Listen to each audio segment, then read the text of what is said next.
Professor M.G.K. Menon, Professor Kapila Vatsyayan, Kapila ji, Praveer ji, Surendra Kaul ji. It's a matter of great privilege and honor for me to be invited to deliver this second Kamala Devi Memorial lecture. Ever since I received this invitation from Shri Praveer Sen, I was in a dilemma and I was constantly attempting to overcome a sense of confusion about how I could possibly do justice to this choice which CCRT had made of asking me to deliver a lecture in her memory. एक बहुत बड़ी दुविधा जो मेरे मन में थी भाषा को लेकर थी। भाषा एक उस तरह का सवाल है जहां हिंदुस्तान के मन के दो टुकड़े हो जाते हैं, एक दिमाग है और एक उसका दिल है। और ये जो पहला टुकड़ा है ये याद दिलाता है हमको इस दुविधा की जो हमारी गुलामी से जुड़ी हुई है, और दिल लगातार ये जानता है कि हम अपनी भाषाओं को इस्तेमाल करते हुए हमेशा ही एक प्रकार की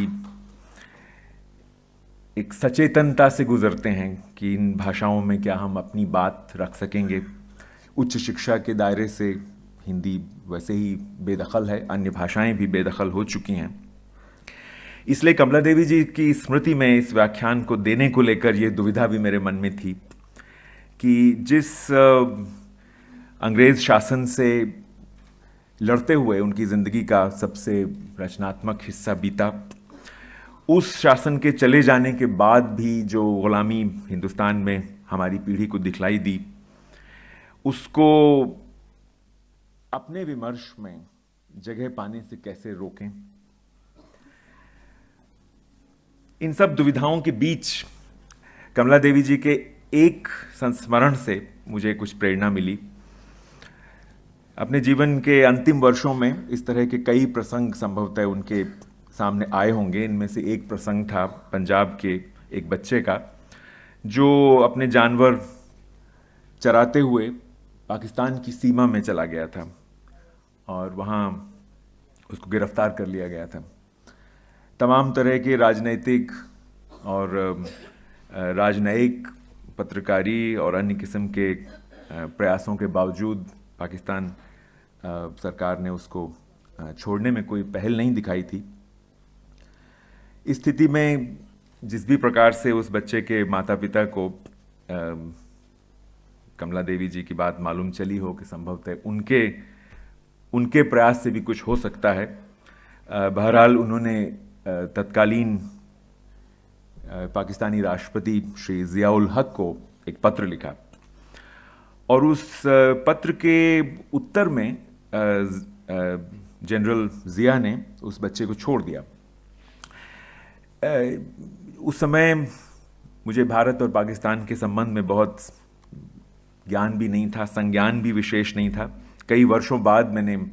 भारत और पाकिस्तान के संबंधों पर व्यवस्थित रूप से कुछ पढ़ने की शुरुआत की, और जब ये शुरुआत की तब मुझे ये ध्यान आया कि ये पूरा किस्सा सत्ता के उस स्वरूप से जुड़ा हुआ है जिसको गांधी जी ने चुनौती देने की कोशिश की थी, जो सरकार के साथ या राज्य के साथ सत्ता को जोड़ता है। कमला देवी जी ने जिस तरह की सत्ता का उपयोग करते हुए ज़ियाउल हक से उस बच्चे को छुड़वाया, वो सत्ता राज्य की नहीं थी, वो एक तरह की नैतिक सत्ता थी। और इस नैतिक सत्ता का नमूना उस पीढ़ी के जीवन में जो आज़ादी के बाद मेरी तरह पैदा हुई बहुत कम देखने में आया। हम लोगों को अपने समय में उसका स्पर्श भी बहुत कम मिला। इस कारण मैं अपने को बहुत सौभाग्यशाली मानता हूं कि मैंने अपने जीवन में एक बार कमला देवी जी को देखा था। उनके निधन के ठीक बाद एक वर्ष बाद इंडिया इंटरनेशनल सेंटर ने उनकी स्मृति में हबीब तनवीर से हिरमा की अमर कहानी नाटक की प्रस्तुति का अनुरोध किया था। वो नाटक भी कुछ इस तरह का है जो हमें याद दिलाता है कि जिस तरह से राज्य का गठन आज़ादी के बाद दक्षिण एशिया में हुआ है,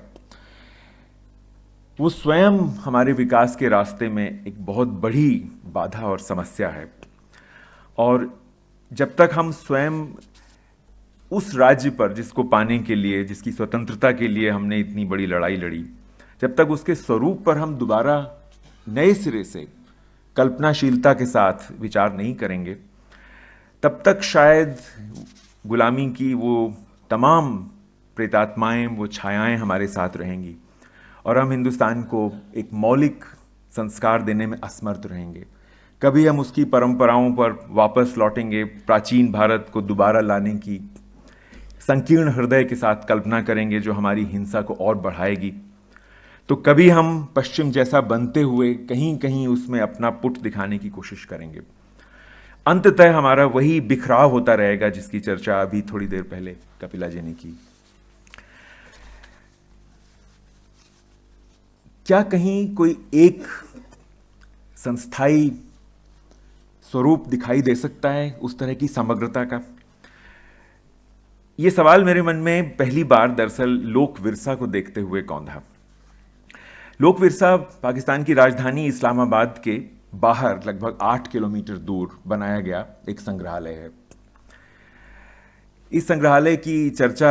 आज कमला देवी जी की स्मृति में करना और इस चर्चा से ही अपनी बात शुरू करना मुझे कई अर्थों में महत्वपूर्ण लगता है। इसलिए भी क्योंकि लोक विरसा को देखते समय मैंने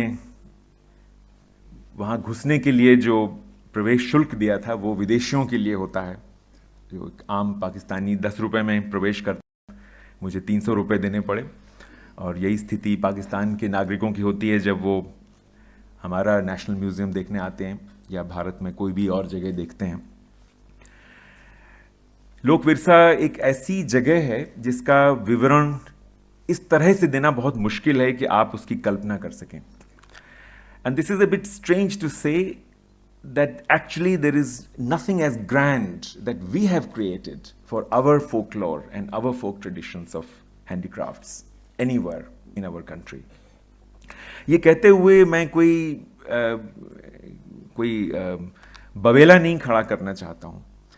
केवल एक एहसास को मैं दोहरा रहा हूँ या याद कर रहा हूँ जो मुझे लोक विरसा में 2 बार 3-3 घंटे बिताते हुए यकायक हुआ कि जिस चीज़ को हम लोग दस्तकारी कहते हैं या लोक कलाएं कहते हैं, लोक वार्ता कहते हैं, इन तमाम नामों से उसको जानते हैं,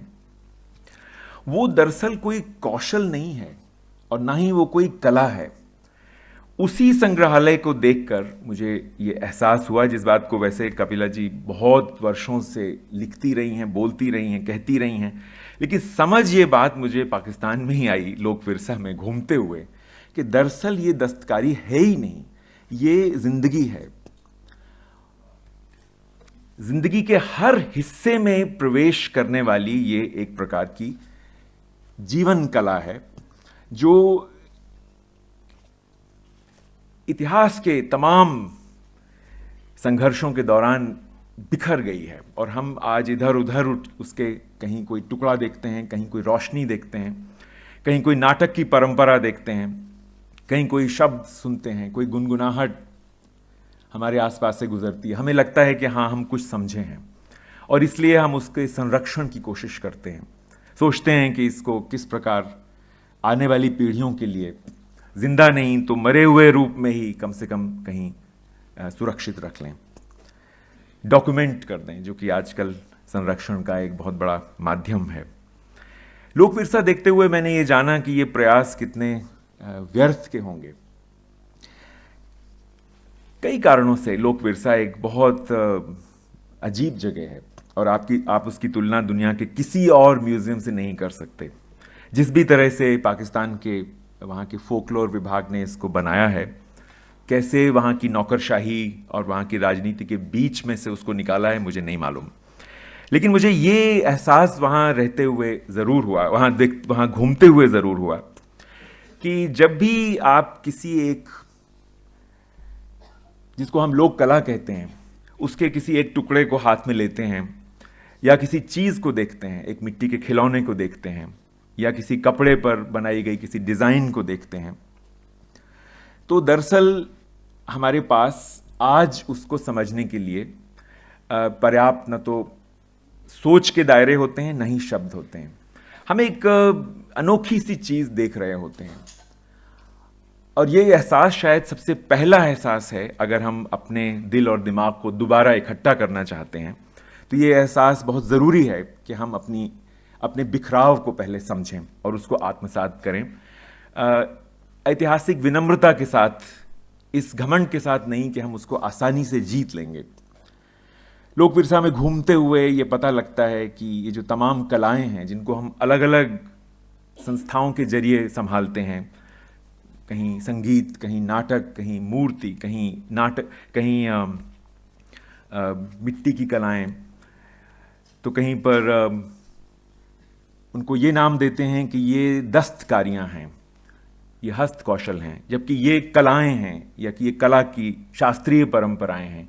जिस भी तरह से हम ये तमाम नामकरण करते हैं और वर्गीकरण करते हैं, वो सब दरअसल एक तरह से गलत होता है, क्योंकि उस सब के केंद्र में जिंदगी का जो एक चित्र है वो हमारी नज़रों से ओझल हो चुका है, और हम जितना भी प्रयास उस चित्र को अलग अलग टुकड़ों को जोड़कर उसको एक बनाने का प्रयास करते हैं, उतना ही हम भटकते जाते हैं अपनी इस खोज में, और ये समझने में असमर्थ रहते हैं कि दरअसल ये घटना बहुत बड़ी घटना है, और उसके लिए जिस तरह का प्रयास ज़रूरी है वो अवश्य बहुत गहरा प्रयास होगा, जिसमें संस्कृति, राजनीति, अर्थव्यवस्था, उस सभी का एक तरह से पुनर्दोहन करना होगा, और तब जाकर के कहीं हमको समझ में आएगा कि हम क्या करें, सिर्फ अपने देश में ही नहीं बल्कि उन देशों में भी जो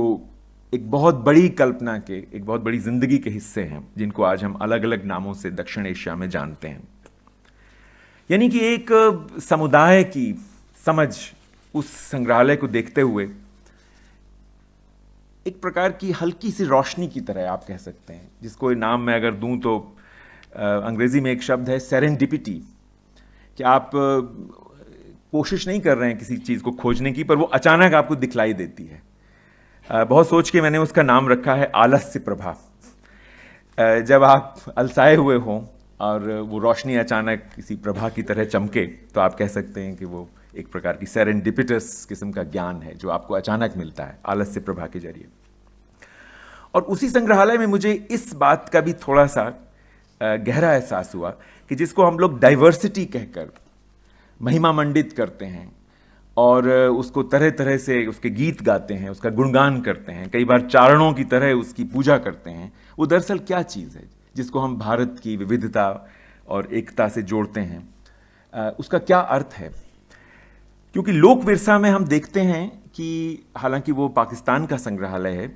पर वहाँ रहते हुए कई बार ये एहसास खो जाता है कि मैं इस समय पाकिस्तान में हूँ और उस राजधानी से 8 किलोमीटर दूर हूँ, जहाँ मेरे ही सामने, मेरे ही होटल के आसपास एक भयानक विस्फोट हुआ था। कई बार लगता है कि हम पाकिस्तान में नहीं हैं, भारत में हैं। एक बहुत बड़ी जो चादर है धर्म की, वो जैसे वहाँ उघड़ सी जाती है, और जैसे जैसे आप लोक विरसा के बहुत विशाल और भव्य उस आंगन में घूमते हैं, उन गलियारों में घूमते हैं, तो कई जगह ये एहसास होता है कि धर्म, उसको किसी भी रूप में आप परिभाषित करें, वो कभी संस्कृति का सर्वांग नहीं हो सकता। खासकर अगर आप उसको अंग्रेजी के रिलीजन शब्द से जोड़ते हैं, तो दक्षिण एशिया में वो संस्कृति का पर्याय नहीं हो सकता। और संस्कृति और वाणी और हाथों की स्वतंत्रता कहीं ज़्यादा बड़ी चीज़ है, और वो चीज़ आज बावजूद उस देश के तमाम दुर्भाग्यों के पाकिस्तान में भी जिंदा है। तो ये सवाल मेरे मन में पैदा हुआ कि क्या ये पाकिस्तान का एक आंतरिक चेहरा है जो उस बाहरी चेहरे से बिल्कुल भिन्न है, जिस पर खरोंचें और खून रोज़ ही नए सिरे से दिखलाई देता है। क्या उस आंतरिक चेहरे में कोई चीज़ सुरक्षित है जिसको संरक्षित करने की भी ज़रूरत नहीं है? आखिर संस्कृति एक ऐसी चीज़ होती है, महादेवी ने कहा था, जो हमें संरक्षित करती है। और जब हम कहते हैं कि हम उसको डॉक्यूमेंट करेंगे या उसको बचाएंगे, तो हम ज़रूर कोई बहुत ही अहंकारी काम कर रहे होते हैं कि हम संस्कृति को बचाएंगे, जबकि संस्कृति हमें बचाती है। एक अजीब सी दुविधा लोक विरसा को देखते हुए मुझे हुई। लोक विरसा की एक और विशेषता यह है कि लोक विरसा को उसके तत्कालीन पाकिस्तान के तत्कालीन राष्ट्रपति ने उद्घाटन के समय पाकिस्तान की औरतों के सुपुर्द किया था। ये उनको समर्पित है। और जब आप उसमें लोक विरसा से निकलते हैं तो एक अलग से, एक बहुत ही सुंदर एक चित्र से गुजरते हैं, जहां फैज़ की 2 पंक्तियां दर्ज हैं और उनके ऊपर झूले में झूलती हुई एक लड़की का चित्र है। इन पंक्तियों में आरजू का स्मरण किया गया है। फैज़ ने दिखाया है कि आरजू कितनी बड़ी चीज़ है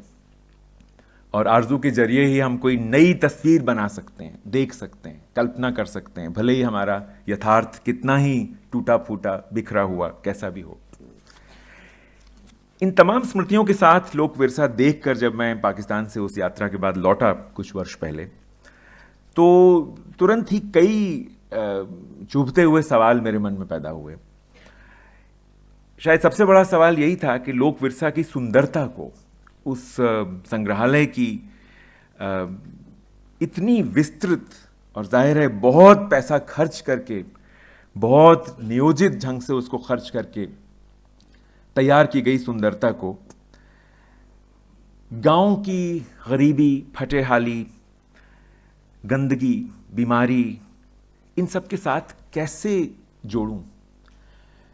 कैसे वो संतुलन अपने मन में बिठाऊं कि ये चीज वही है या उसी का एक आंतरिक चेहरा है जिसका बाहरी चेहरा इतना भयानक है। इतना भयानक है कि गांव जैसे कि हमारी कल्पना की के हाशिए के बाहर है, भारत में भी, पाकिस्तान में भी और दक्षिण एशिया के अन्य देशों में भी। और तब से ये सवाल मुझे लगातार ही डसता रहा है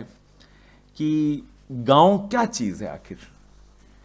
और अगर गांव के बारे में हमें सोचना है या सोचने का हमारा मन होता है कि कभी हम गांव के बारे में सोचें,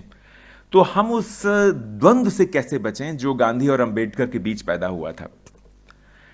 क्योंकि जब आप गांव के बारे में सोचते हैं या गांव जाते हैं, खासकर अगर आप मेरी तरह से शिक्षा में एक पेशेवर की भूमिका की वजह से गांव जाते हैं, तो आप 2 ही रूपों में गांव जा सकते हैं। एक तो होता है समाज सुधारक का रूप कि यहां जाके कुछ ठीक करना है, कुछ सुधारना है, और दूसरा होता है एक रोमांटिक का रूप कि यहां कुछ नहीं सुधारना है, यहां तो हर चीज गहराई पर बहुत ही संवरी हुई है, सुंदर है, यही भारत की आत्मा है। यही गांधी और अंबेडकर का द्वंद्व है, एक तरह का डेडलॉक आपको कह सकते हैं, जो इन 2 बहुत महान स्वतंत्रता संग्राम के 2 बहुत महान योद्धाओं के बीच हुआ और जो सोच के 2 दायरे हमारे पास छोड़ गया है। On the one hand you have Gandhi's idea of the beautiful tree that the Indian village, it's precolonial education system, its culture represent. And on the other hand, you have Ambedkar's condemnation of the village as a stagnating pool of superstition, poverty and oppression. इन दोनों ही महान टिप्पणीकारों में सच होगा, यह हम मान के चल सकते हैं। और इसलिए ये बहुत ज़रूरी मुझे लगता है कि हम लोग जब शिक्षा के दृष्टिकोण से अपने देश की समस्याओं पर विचार करते हैं, तो गांव को लेकर अपना मन कुछ साफ करें, स्पष्ट करें कि हम गांव को किस तरह से समझें। और इस सिलसिले में मुझे लोक विरसा की स्मृति लगातार ही ये सोचने के लिए प्रोत्साहित करती है कि गांव को लेकर हमारा संज्ञान ही शायद गलत है, इस अर्थ में कि गांव और शहर दरअसल ये 2 ऐसी श्रेणियां हैं जो 2 हैं ही नहीं। क्योंकि जो चीज हम गांव पर आज प्रक्षेपित करते हैं ये कहते हुए कि वहां पर गरीबी है, अंधविश्वास है, निरक्षरता है, अज्ञान है, इत्यादि इत्यादि, उत्पीड़न है, वही सब शहर में भी है। लेकिन शहर में हमें वो दिखाई नहीं देता या हम एक तरह से उसको अनदेखा कर देते हैं, खासकर उन बस्तियों में जो हमने बड़े ध्यान से बनाई हैं, जिनको हम नियोजित बस्तियां कहते हैं। जैसे द्वारका एक नियोजित बस्ती है, आप कह सकते हैं दक्षिण दिल्ली के अनेक इलाके नियोजित बस्तियां हैं। ये शहर के वो इलाके हैं जहां आधुनिक भारत अपने दिमाग का, राज्य की ताकत का इस्तेमाल करता है। और अंत में गांव वहां ठहरता है जहां शहर खत्म होता है। शहर की चौहद्दी, जहां नियोजित शहर की चौहद्दी बंद होती, खत्म होती है, वहां से गांव शुरू होता है। और वो गांव हमेशा ही हाशिए पर होता है। वहां लोग आते रहते हैं, वहां कोई नियोजन काम नहीं करता। जैसे कि मुख्यमंत्री दिल्ली की कई बार कह चुकी हैं कि हमारे सामने एक बहुत बड़ा प्रश्न है, हम कैसे दिल्ली की शिक्षा व्यवस्था को सुधारें, जब प्रतिदिन हजारों की तादाद में गांव से, टूटते हुए गांव से, देश भर के गांवों से जो कि टूट रहे हैं, बिखर रहे हैं, उनसे लोग लगातार दिल्ली में आ रहे हैं। उन बच्चों की संख्या लाखों में होती है जो एक वर्ष में दिल्ली में जुड़ जाते हैं। कोई कितनी ही योग्य सरकार हो, कितना ही ध्यान रखने वाली उसकी नौकरशाही हो, लेकिन गांव का टूटना और शहर में आकर उसका चिपक जाना, जुड़ना एक ऐसी घटना है जो लैटिनी अमेरिका से लेकर अफ्रीका, दक्षिण एशिया, इन तमाम दुनिया के उन इलाकों में दिखलाई देती है जो कि उपनिवेशवाद की चपेट में आए और जो उस चपेट से अपनी कल्पना को आज भी मुक्त नहीं कर सके। क्या करें गांव का?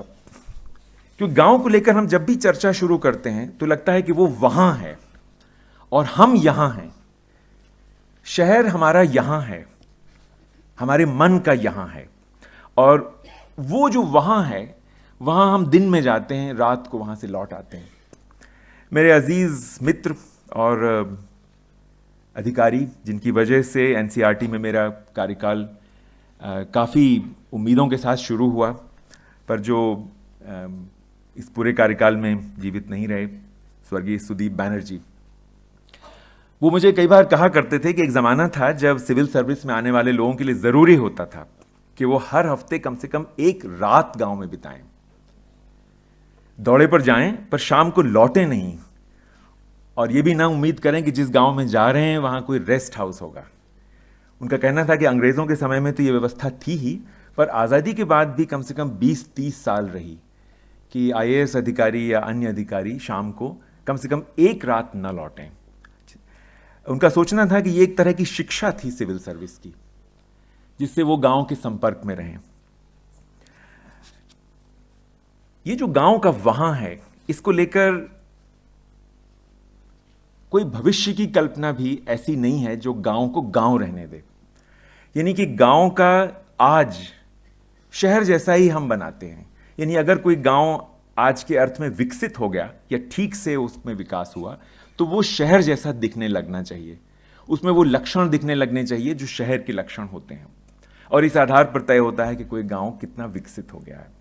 वो कितना जुड़ गया है उस व्यवस्था से जो कि राष्ट्रीय है, अंतर्राष्ट्रीय है, उस व्यवस्था के कितना भीतर पहुंच गया है। गांव को लेकर हमारी कल्पना में न केवल वहां और यहां का फर्क है, बल्कि कल और आज का भी फर्क है। भारत का आज और भविष्य का कल उसके शहरों में दिखलाई देता है, और गांव से यही अपेक्षा की जाती है कि अगर वो भारत के विकास में एक बाधा नहीं बनने जा रहा है, जैसा कि आज छत्तीसगढ़ के अधिकांश गांव हैं जहां भयानक हिंसा से भारत जूझ रहा है, झारखंड के तमाम गांव हैं, वो कल के दिन या कल नहीं तो परसों, और परसों नहीं तो नरसों शहर जैसे दिखने लगेंगे और इस व्यवस्था में कहीं शामिल हो जाएंगे। ये बहुत बड़े सवाल हैं, जिन सवालों में जितना भी आप जाते हैं उतना ही दिखलाई देता है कि जिस अहिंसा के जरिए गांधी जी ने और उनके साथ कमला देवी जैसे हजारों विचारशील स्त्री पुरुषों ने एक कल्पना की थी, वो कल्पना बगैर हिंसा के पूरी होने वाली नहीं है। और ये वो सवाल है जहां आप एक नज़र पूरी दुनिया पे डालें तो ऐसा ही लगता है कि हिंसा के जरिए दुनिया को बदलने का और दुनिया को सभ्य बनाने का, रहने लायक बनाने का, साहब की नज़र में एक सुंदर जगह, साफ सुथरी जगह बनाने का जो स्वप्न पिछले 400 वर्षों में उपनिवेशवाद के जरिए सारी दुनिया में फैला, उस स्वप्न में हम भी शामिल हैं। और हमारे पास फिलहाल देखने के लिए कोई ऐसा स्वप्न नहीं है जो गांव का आज और भविष्य किसी अलग ढंग से निर्धारित कर सके। ये सवाल मैं इसलिए उठा रहा हूं क्योंकि जितने भी लोक कलाओं से, दस्तकारियों से जुड़े हुए प्रश्न हैं, उनकी समस्याएं हैं, वो सब अंततः कहीं न कहीं उस सामुदायिकता की समस्याएं हैं जिसमें भारत का गांव आज शामिल नहीं है। जब हम भारत को एक समुदाय के रूप में आज कल्पित करते हैं या दक्षिण एशिया को एक इकाई के रूप में कल्पित करने की कोशिश करते हैं, तो वो मुख्यतः एक शहरी समुदाय होता है। एक शहरी समुदाय होता है जो पढ़ा लिखा है, उस ढंग से पढ़ा लिखा है जिस ढंग से भारत और पाकिस्तान, बांग्लादेश, श्रीलंका, इन देशों के अभिजन एक दूसरे से मिलते हैं। मेरे अजीज मित्र और हिंदी कवि रघुवीर सहाय ने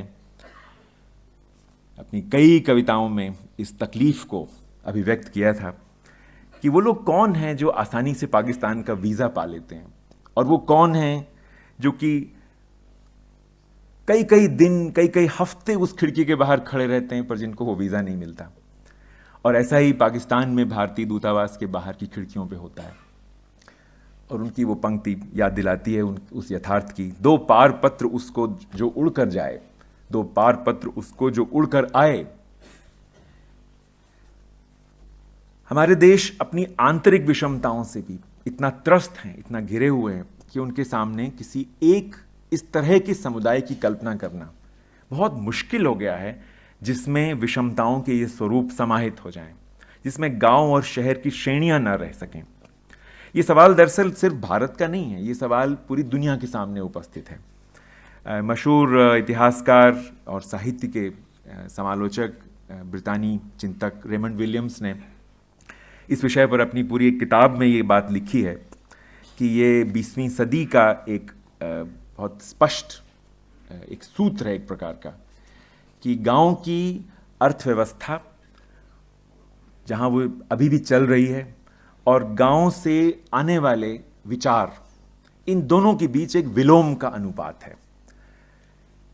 वो विचार जो कि गांव से मिलते हैं, वो मूल्य जो गांव से मिलते हैं, जैसे जैसे वो शहर की हमारी सभ्यता में विलीन होते जाते हैं, वैसे वैसे गांव की अर्थव्यवस्था भी कमजोर पड़ती जाती है। रेमंड विलियम्स के शब्द।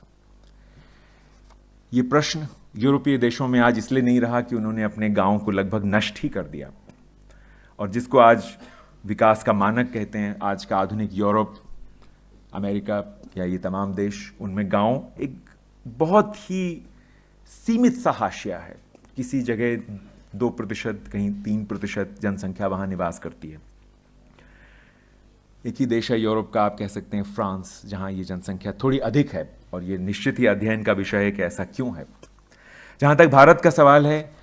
रोज ही इस तरह के आंकड़े आते रहते हैं जो दिखाते हैं कि अगले 20-30 वर्षों में भारत की जनसंख्या का बहुलांश उसके शहरों में रहने लगेगा।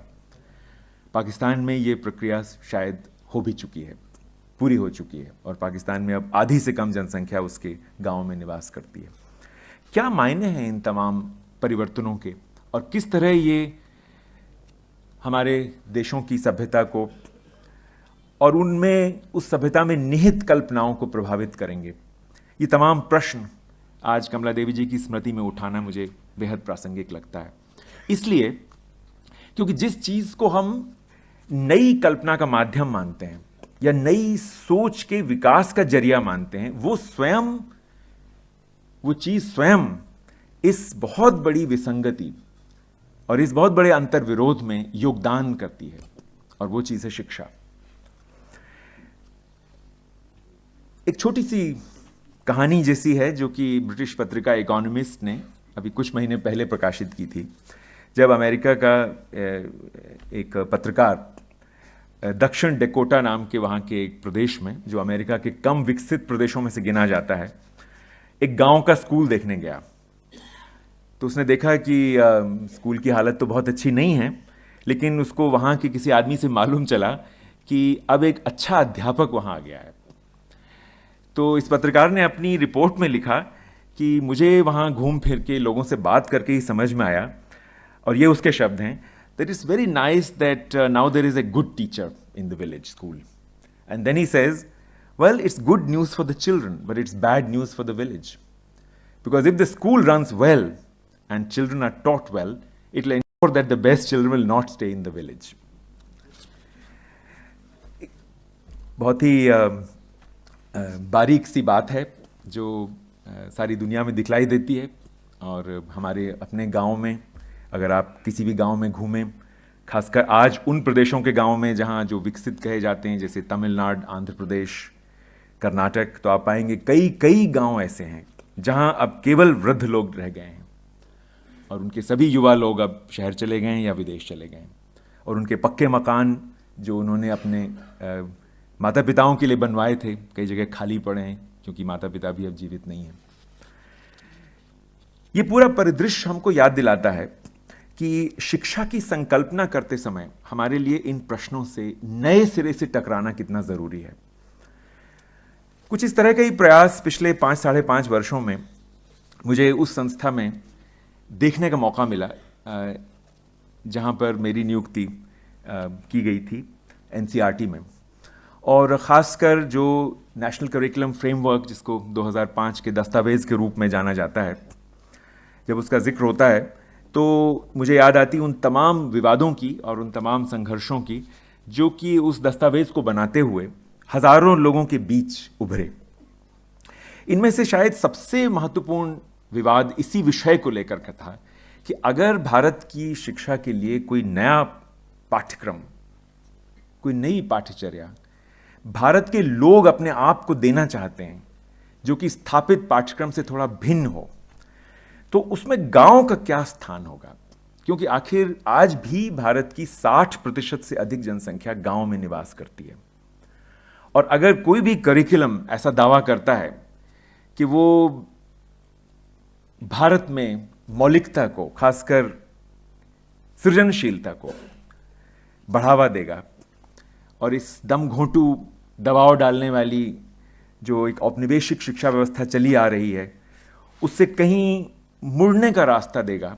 जिससे कि बच्चे खुल सकें, खिल सकें या इत्मीनान से कोई चीज़ समझ सकें, तो ऐसा दस्तावेज गांव की उपेक्षा करके नहीं बनाया जा सकता।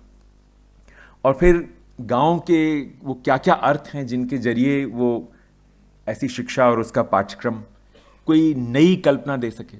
ये सवाल उन तमाम 21 नेशनल फोकस ग्रुप्स में और स्वयं नेशनल करिकुलम फ्रेमवर्क की जो स्टीयरिंग समिति थी उसमें बार बार उठा। खासकर इस तरह के 2 दस्तावेज थे, 2 फोकस ग्रुप्स थे। एक हेरिटेज क्राफ्ट्स का, जिसकी अध्यक्ष लैला तैयब जी यहाँ इस सभागार में हैं, और दूसरा हैबिटाट एंड लर्निंग का, जो श्री माधव गाडगिल की अध्यक्षता में काम कर रही थी पर्यावरण की शिक्षा के संदर्भ में। इन दोनों ही फोकस ग्रुप्स की रिपोर्ट अगर आप पढ़ें तो आपको एहसास होगा कि ये बहसें किस कदर गहरी, किस कदर उलझी हुई और कितनी दुविधाओं से ग्रस्त हैं। क्योंकि आखिर जो भी कल्पना हम करेंगे शिक्षा में, उसको आज के संदर्भ में ही कहीं ना कहीं अमली जामा पहनाया जाना है। ऐसी कोई कल्पना जो कि सिर्फ एक कल्पना हो, ऐसी बहुत सी कल्पनाएं शिक्षा के इतिहास में की गई हैं, लेकिन क्या कोई ऐसी कल्पना जो आज के इतिहास में कहीं हस्तक्षेप कर सके, की जा सकती है, बगैर इस बात का आरोप अपने ऊपर लगवाए हुए कि ये तो साहब एक पुरानी चीज़ को दोबारा ला रहे हैं। और अब आप समझ गए होंगे कि कौन सी पुरानी चीज़ को दोबारा लाने का आरोप इस तरह की बातों पर हुआ होगा। आपको मालूम है कि शिक्षा में हस्तकलाओं को, शिक्षा को उत्पादक और रचनात्मक बनाने की पैरवी करने वाले आधुनिक भारत के सबसे बड़े वकील महात्मा गांधी थे। और आज जब भी आप गांधी जी की बुनियादी शिक्षा का जिक्र करते हैं तो सबसे पहली प्रतिक्रिया यही होती है सुनने वालों की, चाहे वो अफसर हों, चाहे वो अध्यापक हों, चाहे वो सामान्य नागरिक हों, कि भाई एक बार ये चीज़ फेल हो चुकी है, अब आप दोबारा क्यों इसका जिक्र कर रहे हैं। यानी आशा ये होता है कि हमारी व्यवस्था में तो एक लड़का एक बार जब फेल हो जाए तो फिर फेल ही होता रहता है, उसको फिर दोबारा बैठने का क्या मतलब है। ये तो व्यवस्था है ही ऐसी कि लगातार विचारों को सरकाती रहती है और बच्चों को भी फेल करती रहती है। तो इसी नाते गांधी जी के द्वारा दिया गया वो विचार हम दोबारा क्यों उसकी ओर देखें। हम लोगों के सामने एक बड़ी चुनौती थी कि हम उस विचार से प्रेरणा तो ग्रहण करें, लेकिन कहीं ऐसे ना दिखें कि हम सीधे सीधे बुनियादी तालीम को वापस ला रहे हैं। हालांकि ऐसा करने का जोखिम कोई सरकारी संस्था आज कैसे उठा सकती है। आप सोच ही सकते हैं कि जो विचार बाकायदे कोठारी कमीशन जैसे एक भारी भरकम दस्तावेज के जरिए औपचारिक रूप से दफनाया गया हो, उस विचार को आज 40 साल बाद दोबारा कैसे लाया जा सकता है बगैर जबरदस्त आलोचना का शिकार बने हुआ। वैसे भी मेरी संस्था कई विवादों और आलोचनाओं से घिरी हुई थी कि हम इतिहास के साथ छेड़छाड़ कर रहे हैं। प्रोफेसर यशपाल पर लगातार ये आरोप लग रहा था कि वो भारतीय सभ्यता को नष्ट करने जा रहे हैं। मुझ पर भी ये आरोप लगता था कि यशपाल और मैं मिलकर पता नहीं कौन सा षड्यंत्र कर रहे हैं। हम लोग अक्सर इन बातों को सुन करके मुदित होते थे कि अगर कोई संस्कृति और सभ्यता इतने अतिक्रमणों और आक्रमणों को सह गई तो ज़रूर वो नेशनल करिकुलम फ्रेमवर्क को भी सह जाएगी। बहरहाल ये दस्तावेज धीरे धीरे बना और हेरिटेज क्राफ्ट्स की जो हमारी नेशनल फोकस ग्रुप रिपोर्ट थी, उसके जरिए कहीं ना कहीं ये बात हर विषय के पाठ्यक्रम निर्माताओं और पाठ्यपुस्तकों की रचना करने वालों के जहन में लाई गई कि देखिए, आपको जहां जगह मिले वहां पर कला की इन परंपराओं को स्थान देना है। चाहे आप हिंदी की बात कर रहे हो, चाहे आप अंग्रेजी की पढ़ाई की बात कर रहे हो, चाहे आप इतिहास की कर रहे हो, चाहे आप भूगोल की कर रहे हो, कहीं ना कहीं इसको स्थान दीजिए, क्योंकि ये जो चीज़ें हैं ये शिक्षा की आत्मा हैं, शिक्षा के भीतर इनको होना चाहिए। हमारे स्कूलों में जिस तरह ये एक्स्ट्रा करिकुलर एक्टिविटीज़ की तरह गिनी जाती हैं, वैसा ये नहीं होगा। और ये बात नेशनल करिकुलम फ्रेमवर्क के दस्तावेज में लिखी गई। खासकर दस्तकारियों को लेकर के ये सवाल इधर के वर्षों में मेरे मन में लगातार रहा है कि इनका शैक्षिक उपयोग किस तरह समझा और समझाया जाए।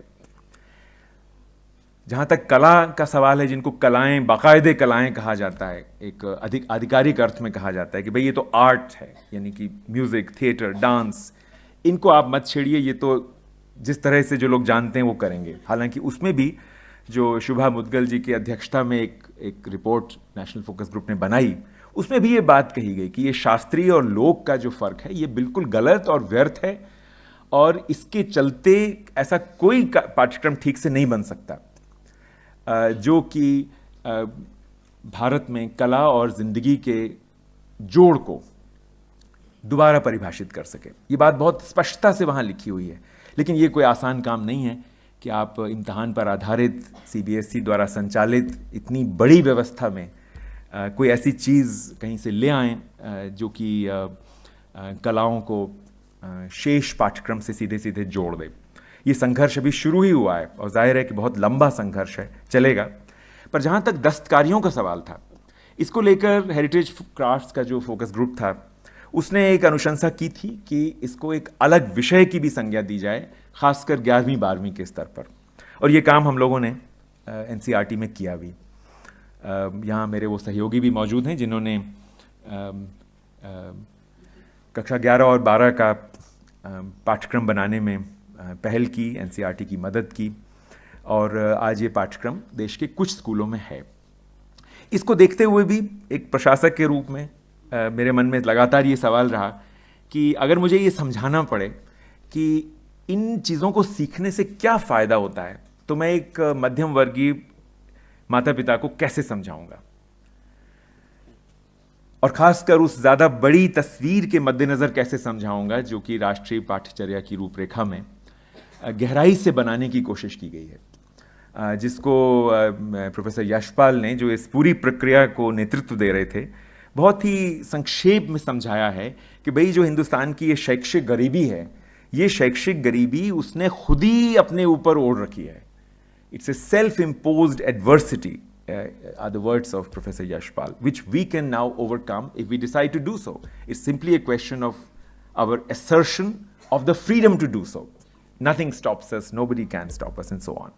उस बड़े चित्र के संदर्भ में ये कैसे समझा जाए कि लोक कलाओं का, दस्तकारियों का शैक्षिक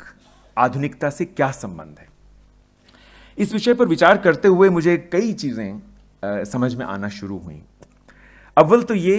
कि दस्तकारियों का आधुनिक शिक्षण शास्त्र के साथ इतना गहरा संबंध है कि आप जब पश्चिम में भी पिछले 200-300 सालों में, जिसको हम आधुनिक शिक्षा या आधुनिक शिक्षण शास्त्र कहते हैं, या जिसको आप एक पेडागॉजिक मॉडर्निज्म की संज्ञा दे सकते हैं, अगर आप उस पर भी विचार करेंगे तो आपको लगेगा कि वो मुख्यतः गाँव के जीवन से आया है। और उस जीवन से जुड़ी हुई कई चीज़ें उसमें एक शास्त्रीय रूप पा गई हैं। जैसे कि मिसाल के तौर पर आप देखें कि सीमित साधनों से कोई चीज़ बनाना या अपनी रचनात्मकता को साधनों की बहुलता पर निर्भर ना बनाना, हर साधन का गहरा से गहरा प्रयोग करना, और जो भी एक परिवेश है उस परिवेश के भीतर ही वो साधन ढूंढना, कहीं बाहर से न लाना। ये चीज़ है जो कि पेस्टेलोजी से लेकर फ्रॉबेल और तमाम और चिंतकों से लेकर के मॉन्टेसरी तक को जोड़ती है कि हमको अगर बच्चों को कोई ऐसा रचनात्मक अनुभव देना है तो उसके लिए बहुत अण-बण की विपुल सामग्री एकत्र करने की आवश्यकता नहीं है। वो कहीं ना कहीं एक सीमित परिवेश के भीतर अपनी कल्पनाशीलता को जागृत करने की चुनौती है। यानी किसी चीज़ को देखकर उसके कितने रूप हम कल्पित कर सकते हैं जिनकी मदद से हम बहुत सी चीज़ें बच्चों को पढ़ा सकें या जो चीज़ें उनके भीतर हैं उनको अभिव्यक्त कर सकें। बहुत कुछ ऐसा लगता है कि जैसे यही बुनियादी तालीम को प्रस्तावित करते हुए गांधी की कल्पना थी, और जिसको उन्होंने अपने हिंद स्वराज में एक राजनीतिक रूप में भी रखा था कि जब हम गांव पर विचार करते हैं तो उस रूप से बहुत ज़्यादा संचालित न हो जो कि हमें आज दिखाई देता है, जो कि एक विखंडित, टूटा फूटा, गंदगी, कुपोषण और तमाम तरह की समस्याओं से ग्रस्त गांव है। सोच के देखें कि ये दरअसल सांस्कृतिक रूप में किस तरह की इकाई रहा होगा, शायद किस युग में रहा होगा वो भी हम नहीं कह सकते, कब टूटना शुरू हुआ होगा ये भी हम नहीं कह सकते, लेकिन हम क्या उसके भीतर कोई ऐसे तत्व ढूंढ सकते हैं। तो वो तत्व गांधी को भी लोक कलाओं और दस्तकारियों में ही मिले, और उनको लगा कि अगर इनको शिक्षा की संकल्पना के केंद्र में रख दिया जाए तो बहुत संभव है कि ये व्यवस्था फिर से जी उठे। हो सकता है चिड़ियाँ फिर से गाने लगें। हालांकि जिस शख्स को गांधी जी ने इसका पाठ्यक्रम बनाने की जिम्मेदारी सौंपी थी, स्वर्गीय डॉक्टर जाकिर हुसैन, उन्हीं ने कोई 15 वर्ष बाद जब बुनियादी शिक्षा की व्यवस्था को लेकर राज्य मानने लगा था कि ये असफल हो गई, एक बार अपने व्याख्यान में कहा था कि उन हजारों स्कूलों में जहां ये व्यवस्था लागू की गई मुझे कोई चिड़िया गाती हुई सुनाई नहीं देती।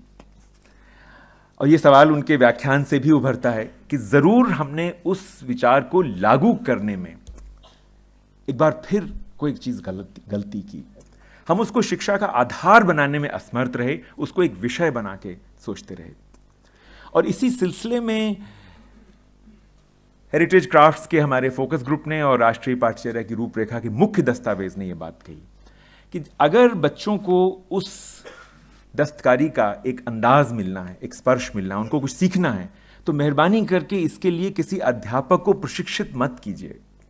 देश के कोने कोने में जो दस्तकार आज भी जीवित है बावजूद समस्याओं और तमाम किस्म की आर्थिक परेशानियों के, उसी को स्कूल में सम्मान पूर्वक जगह दीजिए। ही इज योर स्कॉलर और आर्टिस्ट इन रेजिडेंस।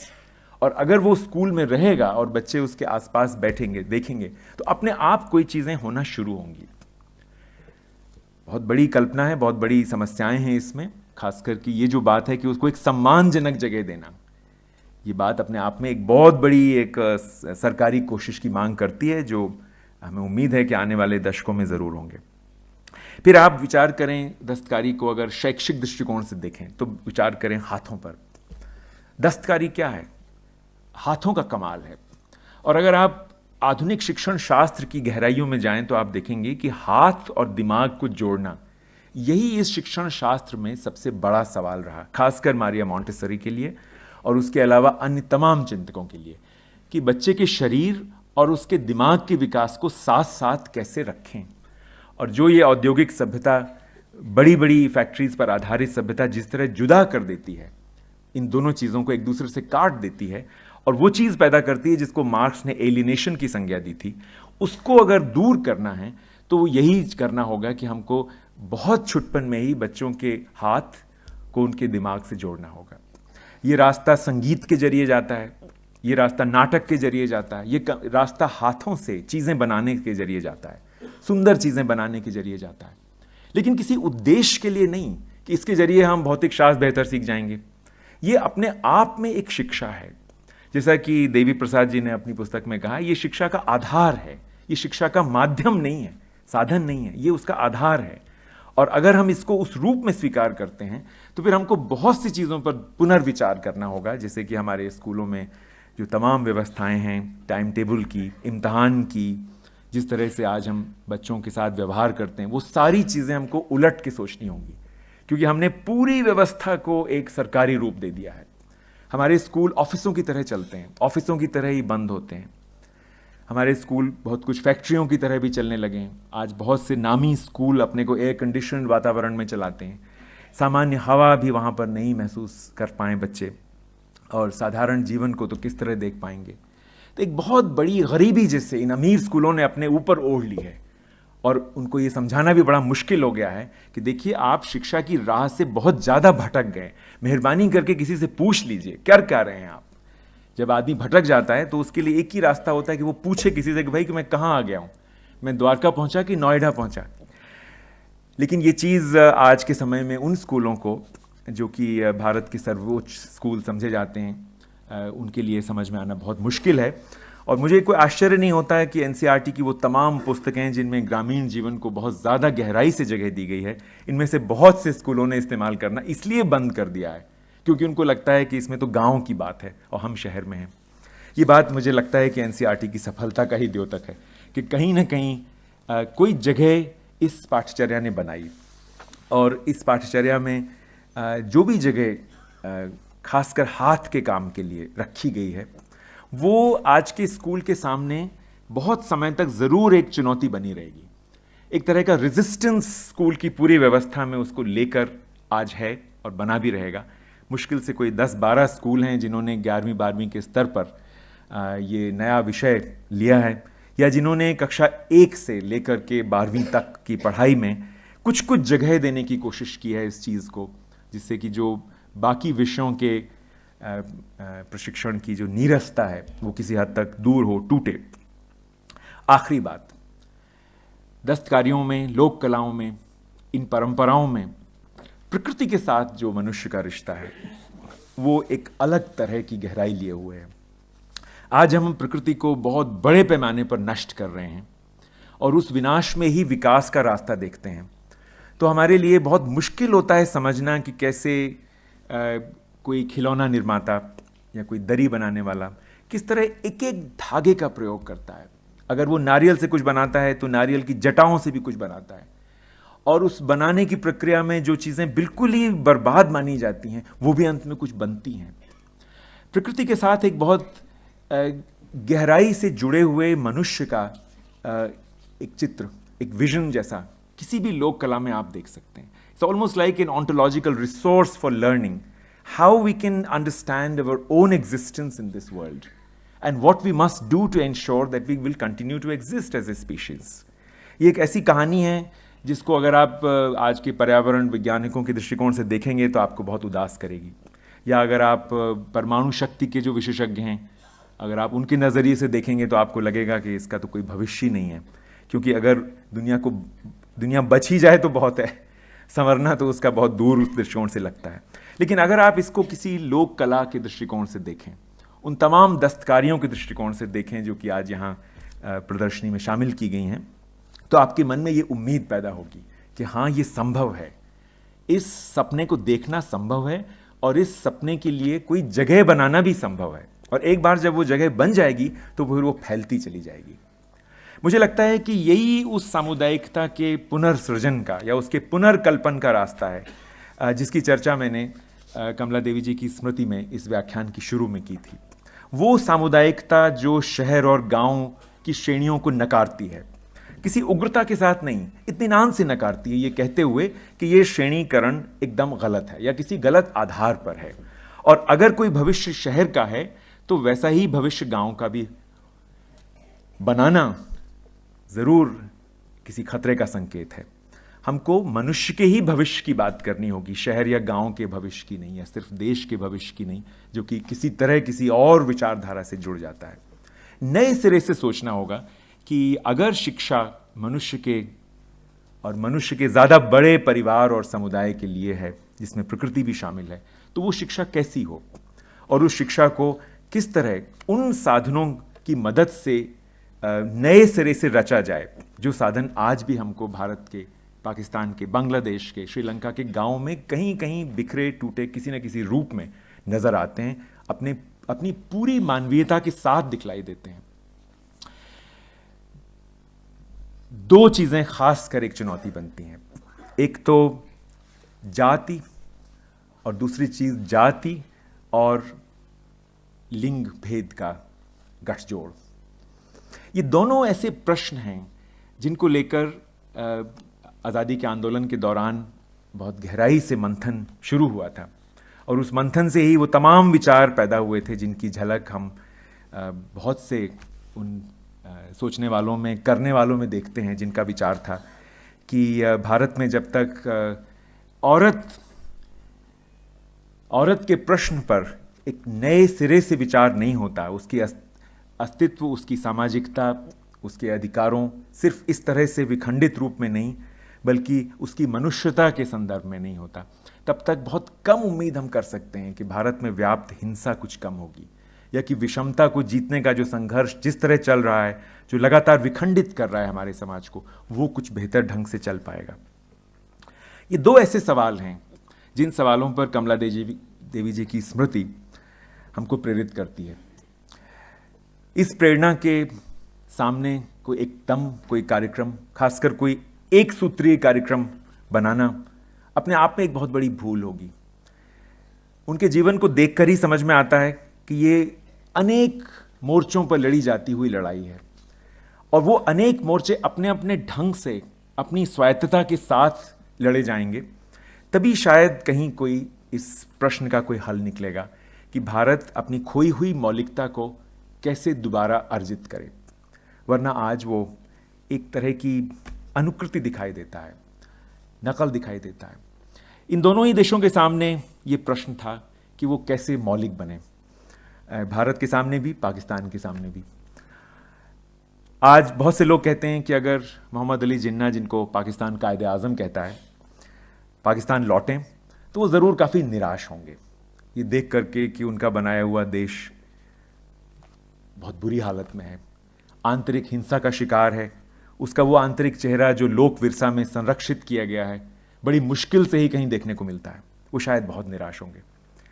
कुछ इसी तरह से मैं राष्ट्रपिता महात्मा गांधी के बारे में कई बार कल्पना करता हूं कि अगर वो आएं, दिल्ली आएं, तो क्या वो भी अपने देश को देख के निराश होंगे? इन दोनों ही नेताओं की निराशा के अलग अलग आधार हो सकते हैं, लेकिन हमें उनके दृष्टिकोण से जरूर इन दोबारा देखना चाहिए कि उन्होंने किन कल्पनाओं के साथ अपने संघर्षों को आगे बढ़ाया, और उस कल्पना के भीतर और कितनी तरह की चीजें जोड़ना हमारे लिए संभव हुआ। वो चीजें आज कहाँ हैं? अगर किसी समग्रता के साथ दक्षिण एशिया को दोबारा रचा जाना है, जो इतिहास के ऊपर एक कदम बढ़ा सके, इतिहास से आगे निकल सके, तो ज़रूरी होगा कि हम अपने चिंतन को उस तरह के बिखराव से दोबारा ग्रस्त ना होने दें। धन्यवाद।